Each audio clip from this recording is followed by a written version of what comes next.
So karon guys is moving up ceremony sa akong mga kiddos no. So manakog butang og mga cream sa akong naong, wala akong naga foundation. Cream lang na siya sa hamisan mga mi. So karon magkuan na ta sa ato ang kilay. Gamit ta sa ato ang Queen Bella eyebrow gel.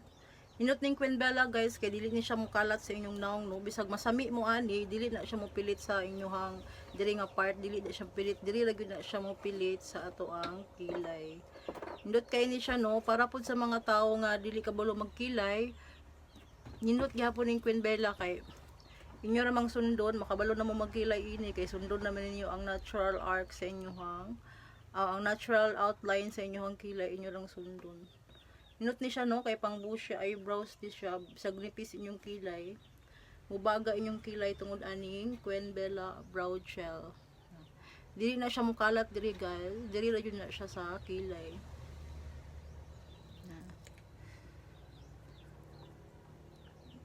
Gamito nato nga pang blush is kaning Hamisan highlighter, 2-in-1 blush highlighter. Nana ni siya kuan guys. Nana siya highlighter o blush. Tuhana ni siya 2-in-1 blush highlighter. Mani siya ang highlighter.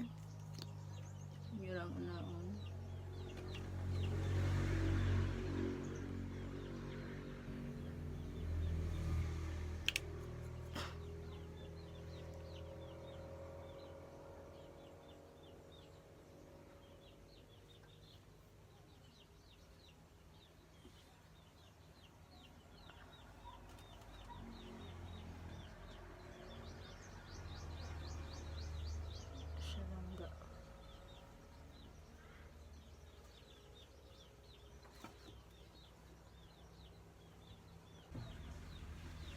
Dayon pwede sad kayo ninyo ni siya ibutang sa inyo ang eyelid. Pwede sad ni siya sa eyelid.